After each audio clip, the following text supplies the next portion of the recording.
非有消息，大韩航空最近要抛出大飞机订单了，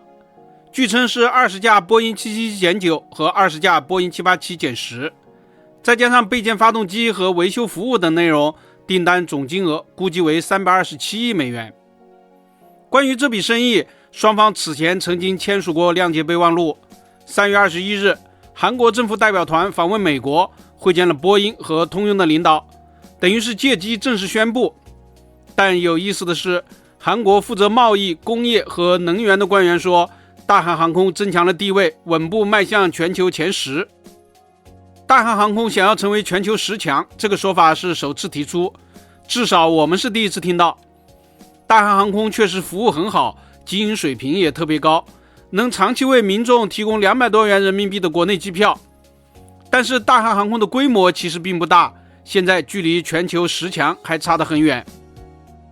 大韩航空当前只有158架飞机，不仅距离全球10强还有1倍多的差距，而且连亚洲前10也排不进去。但是它成功的吞并了韩亚航空，韩亚航空也有80多架飞机，加上韩亚之后再算上开头的40架，大韩航空距离全球10强还有多远？还需要再买几架飞机呢？全球民航最发达的国家是美国，美国前4大，也就是全球前4大。美国前4大航空公司的机队规模都在800架以上，这个高度是韩国人不可能企及的，所以就不用提了。全球民航第2梯队在中国，中国3大航机队规模都在450架以上，估计韩国人也没有能力与中国攀比。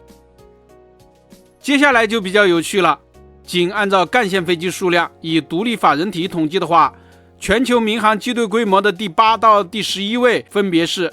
第8名印度电缆航空388架，第9名土耳其航空375架，第10名美国阿拉斯加航空324架，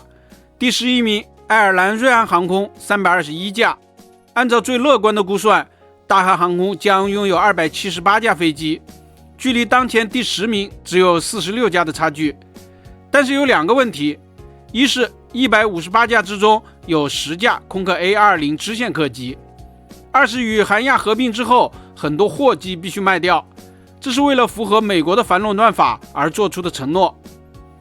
因此多数评论认为，大韩与韩亚的合并稳定之后，机队规模应该在210架左右。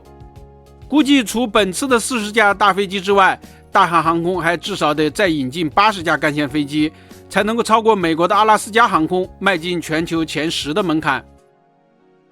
当然，大韩航空旗下还有真航、釜山航空和首尔航空，他们加起来也有近60架飞机。但是阿拉斯加集团现在也有夏威夷航空等，所以差距依然存在。